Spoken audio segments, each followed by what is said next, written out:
রবিবার দেখুন, জানুন সত্য রামায়ণ, যা এখনো কোনো সংবাদ মাধ্যমে প্রচারিত হয়নি। একসময় এই সত্য রামায়ণ আদালতের নির্দেশে নিষিদ্ধ ঘোষিত হয়েছিল, পরে সে নির্দেশ উঠে যায়। কেন? তবে কি আদালত এই সত্য রামায়ণকে মান্যতা দিয়েছিল? দশরথের কি আরও 350 জন স্ত্রী ছিল? ঋষ্যশৃঙ্গ মুনি কি রাম, লক্ষ্মণ, ভরত, শত্রুঘ্নের পিতা? দেবী সরস্বতী কি কৈকেয়ীর দাসী মন্থরা? নারদের অভিশাপেই কি বিষ্ণুর মর্তে রাম হয়ে জন্মগ্রহণ? সীতা কি সম্মতি দিয়ে রাবণের সঙ্গে লঙ্কায় যান? রাম কি লক্ষ্মণকে হত্যা করতে চেয়েছিলেন? এমন অনেক অজানা তথ্য জানতে দেখুন সত্য রামায়ণ দিগদর্শন চ্যানেলে। প্রতি রবিবার রাত 10টায় প্রকাশিত হবে। লগ ইন করুন, সাবস্ক্রাইব, বেল আইকন ছুঁয়ে গ্রাহক হন। Information provided by the speaker, presenter on the IDSC platform is for general information purposes only. All information is provided in good faith. However, we make no representation or warranty of any kind, express or implied, regarding the accuracy, adequacy, validity, reliability, availability, or completeness of this information. নমস্কার, সুজিত চট্টোপাধ্যায় আপনাদের সামনে হাজির করছি সত্য রামায়ণের 28তম পর্ব। এই পর্বে প্রথমে আমরা রামায়ণের কিছু বিশেষ চরিত্র নিয়ে আলোচনা করি। সে আলোচনাগুলো করি কিন্তু বাল্মীকি রামায়ণ থেকে নয়, কিংবা কৃত্তিবাসী রামায়ণ থেকে নয়, কিংবা তুলসীদাসী রামায়ণ থেকে নয়, বা দক্ষিণ ভারতের কর্ম রামায়ণ থেকেও নয়। আমরা যেটা আলোচনা করি সেটা হচ্ছে দলিত আন্দোলনের নেতা দক্ষিণ ভারতের পেরিয়ার ইভি রামাস্বামী 300 রামায়ণ ঘেটে যে সত্য রামায়ণ নামে একটি বই তিনি প্রথমে তামিল ভাষায় লেখেন, পরে লালন সিং সেটিকে হিন্দিতে অনুবাদ করেন। যে বইটি সুপ্রিম কোর্ট থেকে প্রথমে ব্যান হয়ে গিয়েছিল, তারপর আবার সেই আদেশ তারা প্রত্যাহার করে নেয়। বইটি এখন বাজারে পাওয়া যাচ্ছে। সেটির যিনি বাংলা অনুবাদ করেছেন রঞ্জিত মিস্ত্রি, সেটির নাম হচ্ছে সত্য রামায়ণ এক সত্যের উন্মোচন। এই বইটির প্রেক্ষিতেই কিন্তু আমরা এই অনুষ্ঠানটা করছি এবং লেখক যিনি রঞ্জিত মিস্ত্রি তার সঙ্গে একটি ধারাবাহিক সাক্ষাৎকার রাখছি।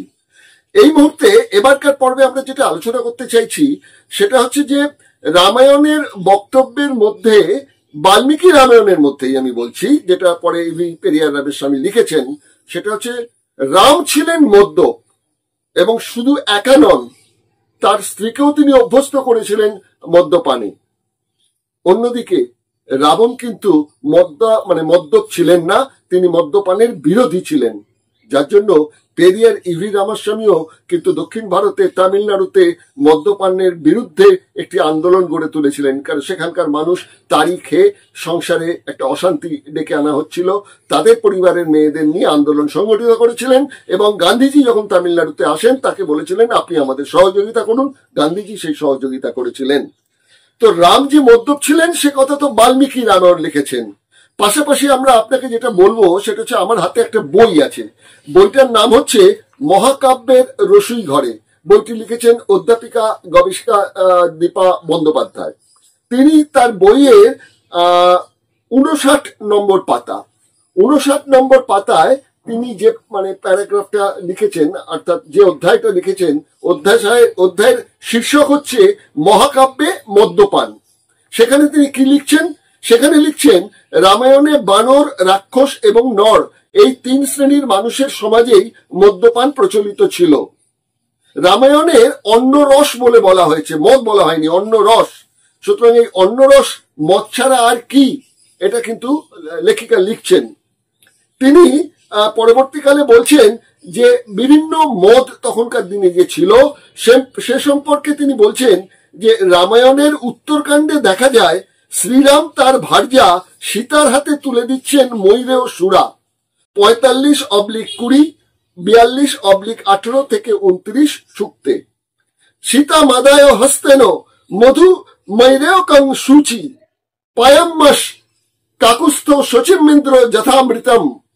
এখানে এই মধু ময়ূরেয় কথাটি লক্ষ্য করতে হবে। সীতার পছন্দে বলা যেতে পারে যে সে হয়তো বা বৈদ্যের নির্দেশে সীতা তার ময়ূরেয় মিষ্টিকারক দ্রব্য হিসেবে ব্যবহার করতেন মধু। অর্থাৎ সেকালের মদ্য সম্পর্কে অনেক আলোচনার বিষয়টা থেকে যায়, কি কি বিষয় নিয়ে মদ তৈরি হতো। তবে এটা পরিষ্কার বাল্মীকি রামায়ণে লিখেছেন বাল্মীকি যে রাজা হিসেবে রামচন্দ্র মদ্যপান করতেন। সেটা শুধু রাজপ্রাসাদে নয়, তিনি যখন বনবাসে গেছেন তখনও তিনি মদ্যপান করেছেন, এবং সে মদ মানে বাড়িতেই তৈরি হতো আর কি তখনকার দিনে, এবং বনবাসে যেখানে কুটিরে ছিলেন সেখানেই হয়তো সীতা তৈরি করতেন, না হলে ওখানে তাদের আর মদকে জুগিয়ে দেবে বলুন। গহন অরণ্যের মধ্যে নানান রকম ফুল থেকে, নানান রকম বীজ থেকে, নানান রকম ধান ইত্যাদি ইত্যাদি থেকে, বার্লি ইত্যাদি থেকে সংগ্রহ করে নিয়ে সেই মদ তৈরি হতো। প্রসঙ্গ যেটা হচ্ছে সেটা হচ্ছে যে ঠিক আছে, রাম তো রাজা ছিলেন, ক্ষত্রিয় রাজা মদ খেতেই পারেন, সেটা কিন্তু তাদের রাজত্বের সময় বৈদিক যুগে সেগুলো তো ছিলই। সুরাপান একটা ব্যবস্থা ছিল, দেবতারা খুব সুরা পছন্দ করতেন, তাই জন্যই তাদের নাম হয়েছে কিন্তু সুর। আর অসুর যাদের বলা হয়েছে তারা নাকি সুরাপান করতেন না, সেই জন্যই তাদের নাম হয়েছে অসুর। তা রামকেও আমরা দেখিনি, রাক্ষসদেরও আমরা দেখিনি, রাবণকেও আমরা দেখিনি, তারা মদ খেতেন কি না খেতেন আমরা কিছুই জানি না। কিন্তু এটুকু জানি যে বাল্মীকি রামায়ণে বাল্মীকি লিখেছেন এই কথা, এবং সেটার বঙ্গানুবাদ করে যখন মহাকাব্যের রসুই ঘরে খাওয়া দাওয়া মদ্যপান ইত্যাদি নিয়ে যখন একটি বই লিখেছেন দীপা বন্দ্যোপাধ্যায়, সেখানেও তিনি এই বক্তব্যটি পেশ করেছেন মহাকাব্যে মদ্যপান গ্রন্থে। আমরা এবার সরাসরি যেটা চলে যেতে চাইছি সেটা হচ্ছে একটা প্রতিবেদনে এই রামায়ণ সম্পর্কে। সেই প্রতিবেদন দেখানোর পর আমরা সরাসরি লেখক রঞ্জিত মিস্ত্রির সঙ্গে যে সাক্ষাৎকারটি ফোনে নিয়েছি সেই সাক্ষাৎকারটি আপনাদের দেখাবো 28তম পর্বে। চলুন প্রথমে দেখি প্রতিবেদন, তারপর চলে যাব সাক্ষাৎকারে। দলিত আন্দোলনে দক্ষিণ ভারতে, বিশেষ করে তামিলনাড়ুতে এক অবিস্মরণীয় নাম পেরিয়ার ইভি রামাস্বামী। পেরিয়ার শব্দের অর্থ জ্ঞানবৃদ্ধ বড় ভাই। পুরো নাম এরোডে ভেঙ্কটাপ্পা রামাস্বামী। জন্ম 17 সেপ্টেম্বর 1879, প্রয়াণ 24 ডিসেম্বর 1973। বাবা ছিলেন ভেঙ্কটাপ্পা নায়াকার, মা চিন্না থাম্মাল। বাবা প্রথম জীবনে ছিলেন পাথর কাটার কারিগর, মা একজন জনমজুর, মাথায় করে ইট বহন করতেন। পরবর্তী সময়ে ভেঙ্কট নায়াকার তামিলনাড়ুর এরোডে শহরে একটি দোকান স্থাপন করেন, নিলামের দোকান। পেরিয়ারের এক দাদা ছিলেন কৃষ্ণস্বামী, দুই বোন কানাম্মা ও পন্নুথয়। ধর্মভীরু পরিবারে বড় হওয়া, দারিদ্রতার কারণে এবং দুষ্টুমির কারণে পড়াশুনোও তেমন হয়নি। ব্যবসায় সফল হলে আর্থিক দিক থেকে সচ্ছল পেরিয়ারের পরিবার মন্দির নির্মাণ, সংস্কার ও সরাইখানার গরিবদের অন্ন সংস্থানের ব্যবস্থা করতেন। আর বাড়িতে ছিল বিশিষ্ট শাস্ত্রজ্ঞ পণ্ডিত পুরোহিতদের নিয়ে আলোচনা। 19 বছর বয়সে বিয়ে করেন পেরিয়ার 13 বছরের কন্যা নাগম্মালকে। পেরিয়ার জীবনের মোড় আসে তিনি যখন কাশী যান। সম্ভবত বিয়ের আগেই বাবা মার সঙ্গে ঝগড়া করেই ঘর ছেড়েছিলেন পেরিয়ার। কপর্দকহীন অবস্থায় বারাণসী পৌঁছে মন্দিরে ভোগের লাইনে দাঁড়ান, কিন্তু ব্রাহ্মণ পুরোহিতেরা জানায় এখানে ভোগ পাবেন শুধু ব্রাহ্মণরাই। এই ভোগছত্র যিনি খুলেছেন তিনি তামিলনাড়ুরই এক ব্যবসায়ী। সুতরাং পেরিয়ারের অন্ন জুটল না। পেটের খিদে তিনি ব্রাহ্মণ সেজে বারাণসীর মন্দিরে আবার গেলেন। এবারে বাদ সাধল তার গোপ। সে যুগে ব্রাহ্মণরা গোপ রাখতেন না। শেষ পর্যন্ত খিদের জ্বালায় পেরিয়ার ফেলে দেওয়া অন্যের উচ্ছিষ্ট পাতা থেকে খাদ্য সংগ্রহ করেছিলেন। সেদিনই তিনি বুঝেছিলেন জাতি ও বর্ণ ব্যবস্থা এই পোড়া দেশে কতটা প্রবল। ছোটবেলা বাবা মার কাছে শিখেছিলেন স্কুলে তৃষ্ণা পেলে যেন স্কুলের কাছে যে শিক্ষকের বাড়ি সেখানে গিয়ে জল খান। অন্য কোথাও জল খাওয়া ছিল কিন্তু বিপজ্জনক। তামিলনাড়ুতে ব্রাহ্মণ্যবাদী সমাজ এমনই ছিল। দারিদ্রতার কারণে কয়েক বছর পেরিয়ার তার মামির বাড়িতে ছিলেন। এরপর তিনি পড়াশোনায় ফাঁকি দিলে পেরিয়ারের পিতা তাকে আবার নিজের পরিবারে নিয়ে আসেন। সচ্ছলতা ফেরায় আবার স্কুলে তাকে ভর্তি করে দেন। সেখানেই পেরিয়ার লক্ষ্য করেন হিন্দু মুসলিমদের খাওয়ার জলের জলাধার আলাদা। পেরিয়ার আবার এসব মানতেন না, তাই পরিবারের রান্নাঘরে পেরিয়ারের প্রবেশও নিষেধ হয়ে গিয়েছিল। শেষ পর্যন্ত স্কুল বন্ধ করে পেরিয়ারকে পারিবারিক ব্যবসায় নিয়োগ করা হয়। ব্যবসার কাজে ও হিসেবের খাতা নিয়ন্ত্রণে কুশলী হয়ে ওঠেন পেরিয়ার। বাড়িতে অনেক সাধু পুরোহিতের শাস্ত্রপাঠের জন্য আনাগোনা ছিল। পেরিয়ার শুনতেন কোনো জায়গায় অযৌক্তিক মনে হলে প্রশ্ন করে শাস্ত্রজ্ঞ পণ্ডিতদের অস্বস্তিতে ফেলে দিতেন। এই পেরিয়ার পরিণত বয়সে লেখেন সত্য রামায়ণ, যার বাংলা অনুবাদ করেছেন রঞ্জিত মিস্ত্রি। তার সঙ্গেই দিগদর্শনের একটি 28তম পর্বের সাক্ষাৎকার। নমস্কার নমস্কার রঞ্জিত বাবু, আমি দিগদর্শন থেকে বলছি 28তম সত্য রামায়ণ পর্ব নিয়ে। আপনি প্রত্যেকবারই আমাদের বিভিন্ন বিষয়গুলো উল্লেখ করেন সত্য রামায়ণ এবং ইভি পেরিয়ার রামাস্বামী সম্বন্ধে। আমরা আলোচনা করছিলাম গত কয়েকটি পর্বে, সেটা হচ্ছে গিয়ে রাবণ সম্পর্কে আলোচনা করছিলাম। এবারও রাবণ সম্পর্কে কিছু জিজ্ঞাসা আছে আমাদের, কিন্তু আজকে একটু শেষ থেকে শুরু করতে চাই। মানে প্রথমে আমরা পেরিয়ার ইভি রামাস্বামী সম্পর্কে কিছু তথ্য আপনার কাছ থেকে প্রথমে জেনে নিতে চাইছি এই পর্বে। সেটা হচ্ছে, এর আগেও আপনি আমায় বলেছেন যে রাবণ মদ্যপান বিরোধী ছিলেন এবং ইভি রামাস্বামী তিনিও মদ্যপান বিরোধী ছিলেন। কংগ্রেস দলে যখন যোগদান করেন ইভি রামাস্বামী, তখন তিনি একটি আন্দোলন শুরু করেন মদ খাওয়ার বিরুদ্ধে তামিলনাড়ুতে।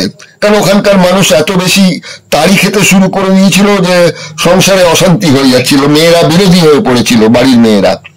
তখন ইভি রামাস্বামী তার স্ত্রী এবং তার বোনকে নিয়ে এই আন্দোলনটা শুরু করেন এবং গান্ধীজির কাছে বলেন। তামিলনাড়ুতে যখন গান্ধীজি এলেন, তখন তিনি বললেন যে আপনি এই ব্যাপারে আমাকে সমর্থ করুন।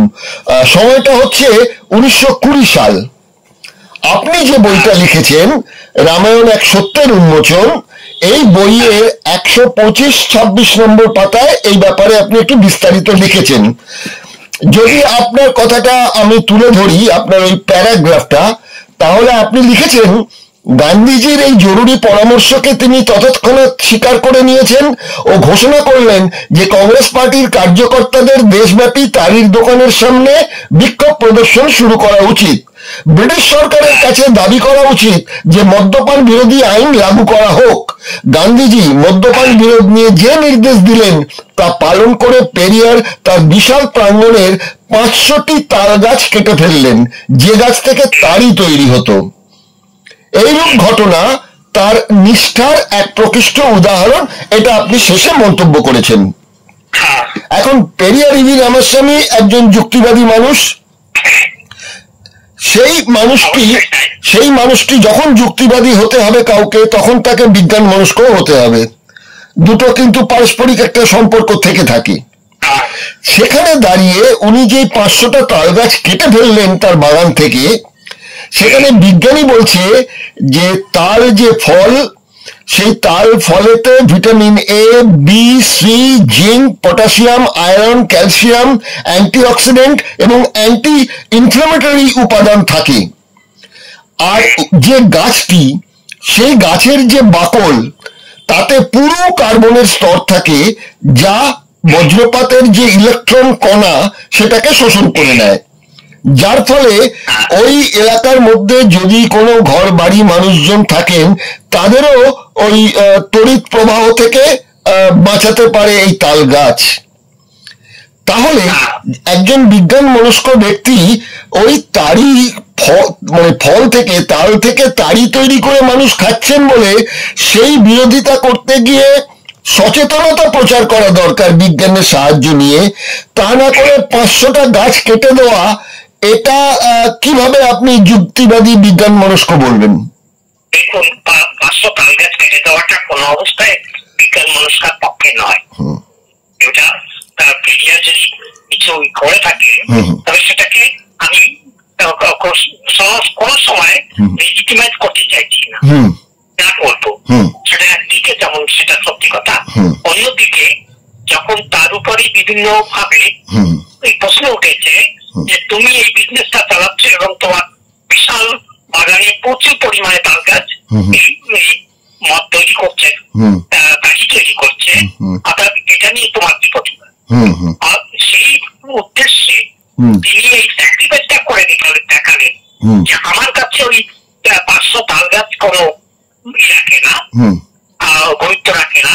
মানুষের যদি কোনো ক্ষতি করা হয় সেটা দিয়ে, আমি সেটাকে স্যাক্রিফাইস করতে রাখি। তার মানে আমাদের বাংলায় যে প্রবাদ আছে, আপনি আচরি ধর্ম পরেরে শিখাও। হ্যাঁ, ওই জন্য উনি এই কাজটা করেছেন। এটাকে আমি কখনোই যুক্তিবাদী চিন্তা ভাবনার পক্ষে বলতে পারি না, কিন্তু যেহেতু উনি একটা আন্দোলনে যুক্ত হয়েছেন, উনি এই কাজটা করে দেখিয়েছেন যে চল আমি এটাই করে দিলাম, আমি গাছা রাখছি না, আর ফিরে ফেললাম। তার মানে ওই 500 গাছের চাল বিক্রি করে তার যে বিপুল পরিমাণ আয় হতো, নিজেই সেই আয়টা, নিজের আয়টা বন্ধ করে দিলেন, তাই তো? ওই সময় প্রায় 20,000 টাকা মাসে ইনকাম হতো। আচ্ছা, বিক্রি করে 20,000 টাকা উনি বিসর্জন দিয়েছেন তখনকার দিনে মানুষের জন্য, 1920 সাল, সচেতন করার জন্য। এটা নয় যে তার কাছ থেকে উনি খুব একটা ভালো কাজ করেছেন, অবশ্যই প্রকৃতির পক্ষে এটা যুক্তিযুক্ত নয়। আপনি যেটা বলছেন একদম সত্যি কথা, প্রকৃতির যদি আপনি বিচার করেন তাল গাছ অনেক উপকার রাখে। আমি যে গ্রামে জন্মেছি সেখানেও তাল গাছ ছিল, আমরা বিভিন্ন ভাবে তাল গাছ থেকে বিভিন্ন রকমের সুযোগ পেয়েছি। আমরা তাল আমাদের একটা বাংলার মানুষের কাছে একটা বিশাল ইকোনমিও, আর তার সঙ্গে সঙ্গে একটা সংস্কৃতি যুক্ত আছে, তার সঙ্গে একটু ধর্মও যুক্ত আছে। বাঙালি কৃষ্ণ নাকি খুব তাল খেতে ভালোবাসেন, যার জন্য এই তালের বড়া, তাল ক্ষীর সব জন্মাষ্টমীর সময় হয়, বলা হয় যে তালের বড়া খাইয়া নন্দ নাচিতে লাগিল। এসব ছোটবেলাকার কথা শুনেছি আর কি। যাই হোক, এবার আপনাকে দ্বিতীয় যে প্রশ্নটা রাখতে চাইছি সেটা হচ্ছে, আমরা দেখতে পাচ্ছি যে আম্বেদকর 1927 সালের 25শে ডিসেম্বর মনুস্মৃতি পড়িয়েছিলেন। তার আগে মনুস্মৃতি যদি কেউ পড়িয়ে থাকে, তিনি এই পেরিয়ার ইভি রামাস্বামী 1922 সালে, মানে আম্বেদকর পড়ানোর আরো 5 বছর আগে তিনি এই মনুস্মৃতিটা পড়িয়েছিলেন। আচ্ছা, এবার অনেকে বলছেন যে আম্বেদকরের সঙ্গে পেরিয়ারের দেখা হয়েছে, কথা হয়েছে, কিন্তু আম্বেদকরের মতবাদের সঙ্গে পেরিয়ারের মতবাদ মিল নেই, দুজনের মধ্যে বিস্তর ফারাক রয়েছে। তার মধ্যে বলা হচ্ছে আম্বেদকর যতটা যুক্তিবাদী ততটা কিন্তু রামাস্বামী নন, কেননা রামাস্বামীর বিরুদ্ধে কথা হচ্ছে যে তিনি নাকি চেয়েছিলেন যে ব্রিটিশের হাতে এখনো শাসন ক্ষমতা থাকুক, অন্তত ব্রাহ্মণ্য, হিন্দুত্ববাদী ব্রাহ্মণ্য ধর্মের নিয়ম নীতিগুলো যদি আটকানো যায় সেটা ব্রিটিশরাই করতে পারে। কিন্তু আম্বেদকর বলেছিলেন যে না, ব্রিটিশের হাত থেকে স্বাধীনতা তো নিতেই হবে, তার সঙ্গে সঙ্গে এখানকার ব্রাহ্মণ্যবাদীদের বিরুদ্ধেও লড়াইটা চালাতে হবে। এরকম একটা পার্থক্য দুজনের মধ্যে ছিল। আচ্ছা, আম্বেদকরের তেমন ছিল, আম্বেদকর যতটা ব্রাহ্মণ্যবাদী বিরুদ্ধে লড়াই করেছেন, ব্রিটিশদের বিরুদ্ধে কিংবা ব্রিটিশ সেখানে আসাতে যে একটা পরিবর্তন হয়েছে সেটা তিনি বারবার স্বীকার করেছেন, বিভিন্ন পুস্তকে তার একটা উল্লেখ আছে তিনি করতেন। এবং ওনার যে গুরু ছিলেন জন ডুই, জন ডুই ওনার গুরু ছিলেন, তিনি একজন ব্রিটিশের শিক্ষক ছিলেন। অর্থাৎ ওনার ধারণা এরকম ছিল যে এই ব্রাহ্মণ্যবাদীর চাইতে ব্রিটিশরা ভালো। আচ্ছা আচ্ছা, দ্বিতীয় পরবর্তীকালে উনি সুযোগটা সব চেষ্টা করেছেন যাতে করে এই কমিটি, সংবিধান তৈরির যে কমিটি, তাতে ওনার প্রাধান্যতা থাকে। উনি এটা নিজে খুব আগ্রহতার সঙ্গে চেষ্টা করেছেন এবং পরবর্তীকালে নেহেরু সেটা, গান্ধী সেটা ক্যাচ করেছেন।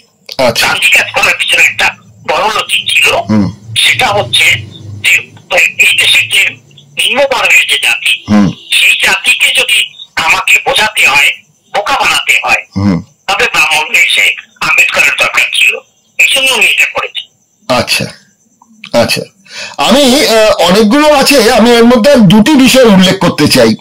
একটা বলা হচ্ছে যে ইভি রামাস্বামী তিনি গণতন্ত্রে বিশ্বাস রাখতেন না, কেননা ইভি রামাস্বামী গণতন্ত্রের সমাজের সমস্যার মূল কারণ বলে মনে করতেন এবং এটি ব্রাহ্মণদের একটা দুষ্ট কৌশল বলে মনে করতেন। তিনি 8/2/1931 তারিখে তার পত্রিকার এক সম্পাদকীয়তে বলেছিলেন, যে দেশে বিভিন্ন ভাষা, ধর্ম এবং বর্ণের মানুষ কম শিক্ষিত, সেখানে গণতন্ত্র কোনোভাবেই কোনো অগ্রগতি আনতে পারেন না। অন্যদিকে ডক্টর আম্বেদকর তিনি বলছেন যে না, সার্বজনীন ভোটাধিকারের মাধ্যমে গণতন্ত্রকে প্রতিষ্ঠা করতে হবে, আর এই সামাজিক গণতন্ত্র মানে এমন একটা জীবনধারা যা স্বাধীনতা, সাম্য এবং ভ্রাতৃত্বকে জীবনের নীতি হিসেবে স্বীকৃতি দেবে। এইখানে একটা পার্থক্য রয়েছে দুজনের মধ্যে। আর তৃতীয় যে হ্যাঁ বলুন। কারণ হচ্ছে পেরিয়ার যখন রাশিয়া ভ্রমণ করেছেন, বিভিন্ন দেশে যখন গেছেন উনি ওনার প্রভাব তখন সমাজবাদী ব্যবস্থার উপরে পড়েছে। উনি সেখান থেকে আসার পরে একটা ইউরোপ ডিক্লারেশন তৈরি করেছে।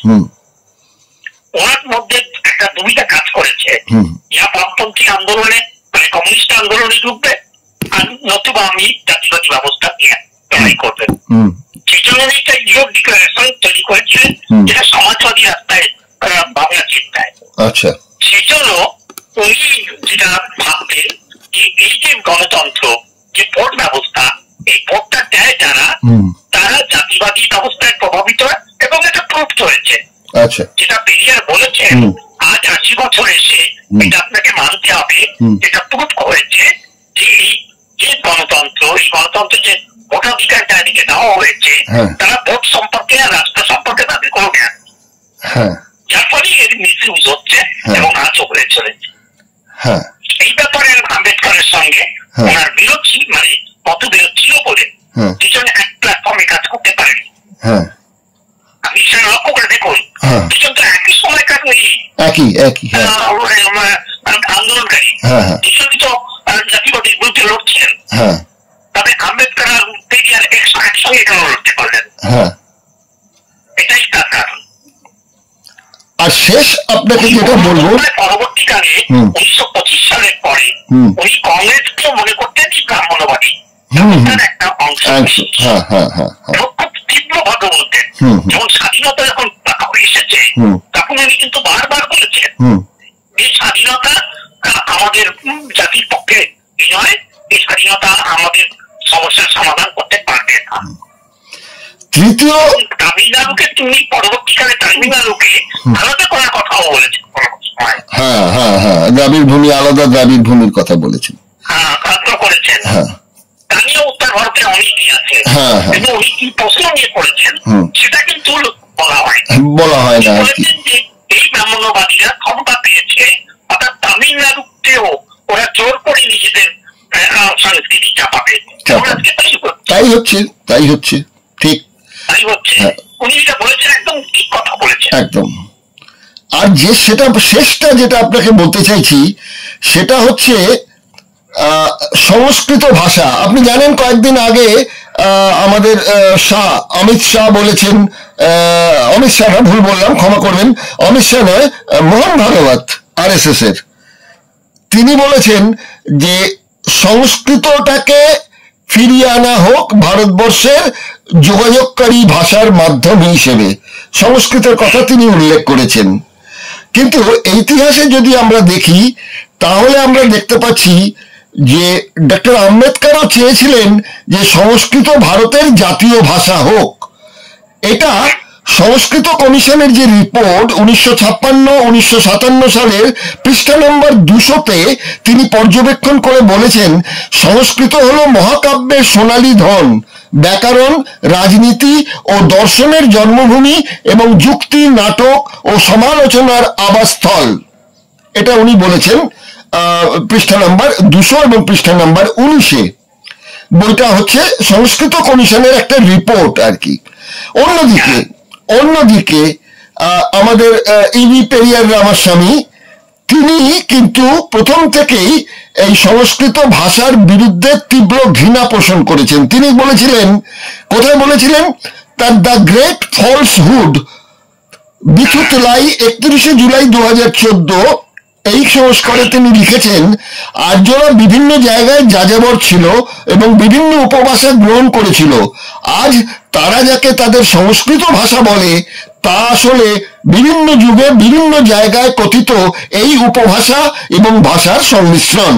সংস্কৃত ভাষার কোনো মহৎ গুণ নেই এবং ব্রাহ্মণরা নিজেদেরকে শ্রেষ্ঠ করে তোলার জন্য অন্যান্য ভাষাকে হেয় করার জন্য সংস্কৃত সম্পর্কে উচ্চবাচ্য করত। এইটা যদি ব্রাহ্মণ সম্বন্ধে পেরিয়ার ইভি রামাস্বামী বলেছেন, তাহলে এই কথাগুলো তো তাহলে তো আম্বেদকরের ক্ষেত্রেও প্রযোজ্য। তাহলে কি করে? অবশ্যই প্রযোজ্য, কিন্তু আম্বেদকর ওই ভাষাটাকে মানে সংস্কৃতি ভাষা কিংবা হিন্দি ভাষা, এই যে ভাষাগত যে সংস্কৃতি যে আমাদের চলছে, অধিকার চলছে, সেটা নিয়ে অত বেশি গভীরভাবে ভাবেননি। কিন্তু সাংস্কৃতিক ব্যাপারে দক্ষিণ ভারত অনেক বেশি সরব ছিলেন, যেহেতু দক্ষিণ ভারতের সংস্কৃতি আর সে উত্তর ভারতের সংস্কৃতির মধ্যে একটা সংঘাত ছিল। সংঘাতটা কিন্তু এই সংস্কৃতি ভাষা বলতে কি সংস্কার ভাষা, তাই তো? সংস্কৃতি ভাষা মানে সংস্কার ভাষা, এটা সরাসরি ম্যানুফ্যাকচার্ড ভাষা।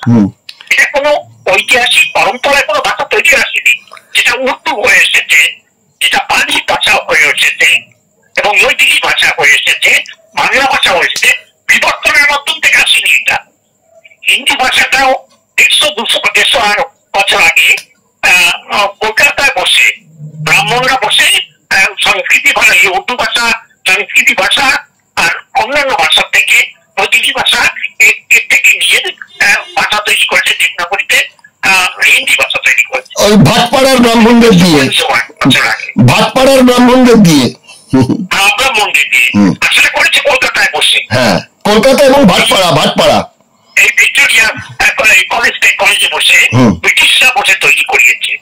আচ্ছা, আপনি যদি এই কথা বলেন, হ্যাঁ, উর্দু ভাষা আর সংস্কৃতি ভাষার, উর্দু ভাষার মানে মুসলমানদের ভাষা আর হিন্দুদের ভাষাকে আলাদা করা যায়, আলাদা করা 1857 পরে তৈরি করেছে। আচ্ছা, এই কথা যদি বলেন, আমি আম্বেদকরের কথার উপর বলি, আম্বেদকর তো পরবর্তীকালে বৌদ্ধ ধর্ম গ্রহণ করলেন। তা তিনি তো তার আগে থেকেই মানসিক প্রস্তুতি করেছেন, পড়াশুনো করেছেন, দেখেছেন যে বৌদ্ধ ধর্মের যা কিছু কথা তখনকার পালি ভাষায় যা যা রচিত হয়েছিল সেগুলোকে খণ্ডন করার জন্য এই সংস্কৃত ভাষাকে অবলম্বন করে, অস্ত্র করে ব্রাহ্মণরা কিন্তু এই বৌদ্ধ ধর্মকে নিজেদের মুঠোর মধ্যে নিয়ে তার সেই মানে বৌদ্ধ সংস্কৃতিকে হিন্দু সংস্কৃতিতে চেঞ্জ করে বুদ্ধকে হাঁটানোর যা যা কাজ করেছে ব্রাহ্মণ্যবাদ, সে তো এই সংস্কৃত ভাষাকেই মানে মানে ঢাল হিসেবে ব্যবহার করে। সেটা কি বুঝতে পারলেন না আম্বেদকর? আপনি যদি আম্বেদকরের দেখেন, জীবন দেখেন, তবে কনসিস্টেন্সি ছিল না। 1928 সালে তিনি বলছেন যে আমি মুসলমান ধর্ম গ্রহণ করবো, তার জন্য উনি মুসলমান ধর্মের স্টাডি করা শুরু করলেন। 1944 আসতে আসতে 44-44 মধ্যে উনি এই চিন্তা করলেন, পরিবর্তন ঘটালেন এবং দীর্ঘ বছর ধরে উনি লিখেছিলেন, দুবিধায় ছিলেন যে উনি বৌদ্ধ ধর্ম গ্রহণ করবেন না। শেষ জীবনে মানে বেঁচে থাকার 1 বছর আগে উনি বৌদ্ধ ধর্ম গ্রহণ করলেন। উনি এতটা বছর কেন লাগালেন এই ধর্ম যেতে? কিন্তু পেরিয়ার কিন্তু কখনোই উনি কিন্তু কোনো ধর্মের পরিবর্তনের জন্য নয়, উনি ধর্মটাকেই ঘৃণা করতেন এবং উনি বর্বর বলতেন ধর্মকে, যে তারা ধর্মে বিশ্বাস করে তারা বর্বর। তাহলে এডুকেশন মানে এডুকেশন কোয়ালিফিকেশনের জায়গা থেকে ইভি রামাস্বামীর থেকে অনেক বেশি শিক্ষিত ছিলেন আম্বেদকর, কিন্তু তার দূরদৃষ্টিতা, তার ভাবনা চিন্তা দেখছি যে পেরিয়ার রামাস্বামীর কাছে তুলনায় কিছুই নয়। একদম ঠিক কথা বলেছেন। আসলে আম্বেদকর যে শিক্ষাটা পেয়েছেন সেটা পশ্চিমী শিক্ষাটা পেয়েছেন এবং আম্বেদকরের 3 পুরুষ এসেছিলেন ব্রিটিশের চাকরিজীবী করেছেন, সেবা করেছেন, যেমন গান্ধীও করেছে।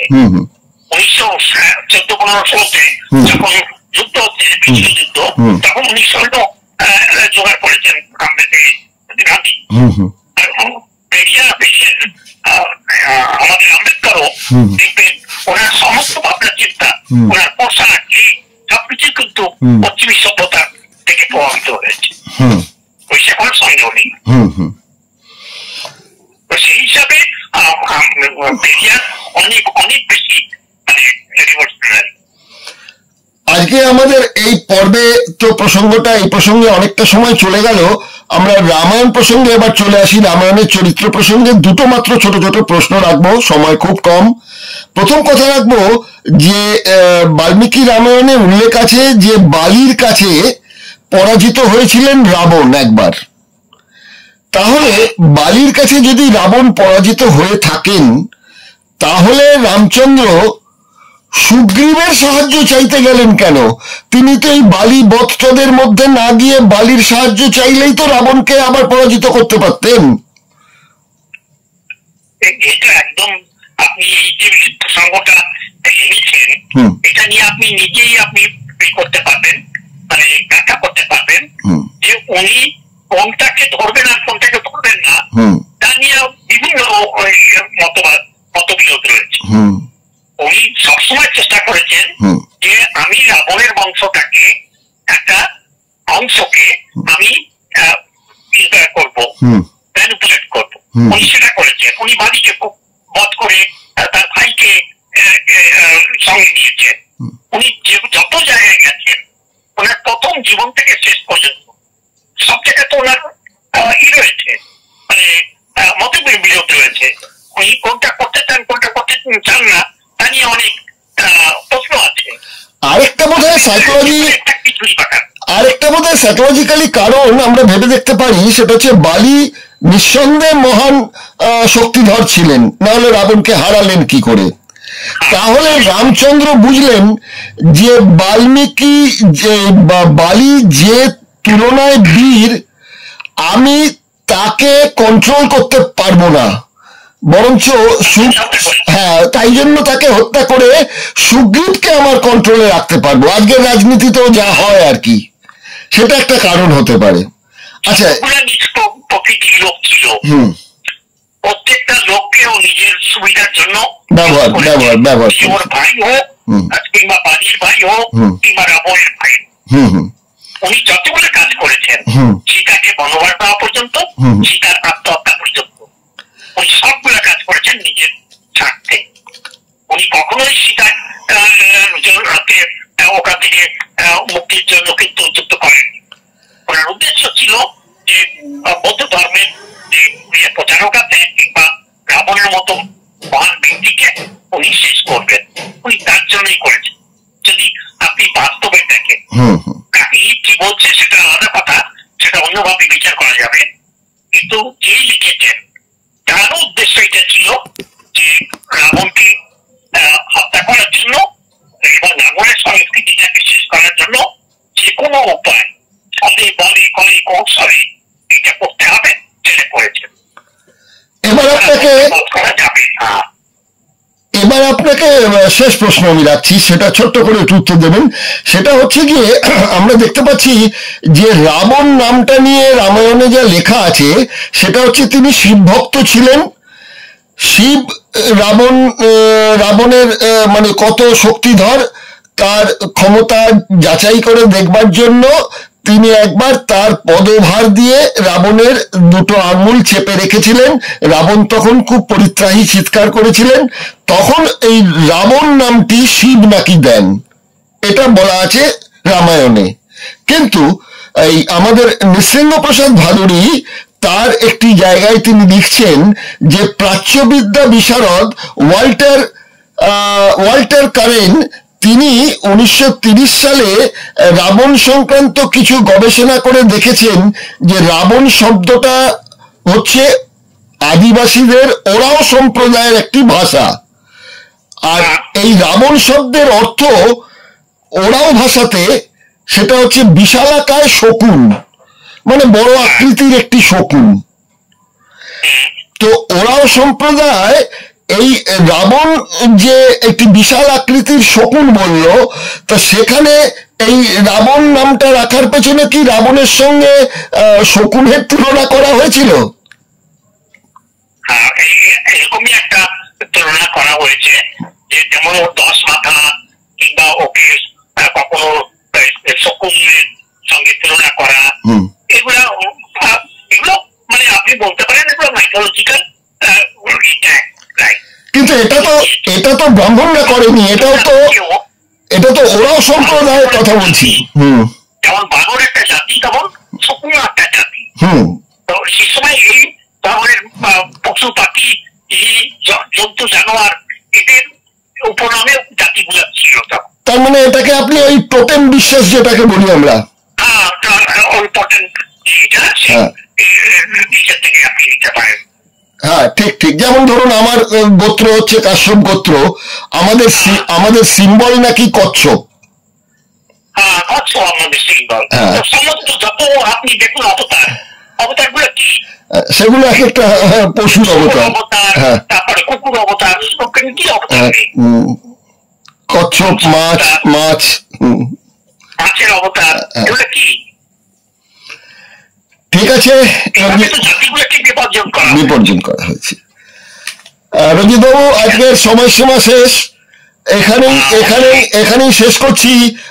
আবার আপনার সাথে আমরা আগামী সপ্তাহে আবার 29তম পর্ব সত্য রামায়ণ নিয়ে আবার হাজির হব।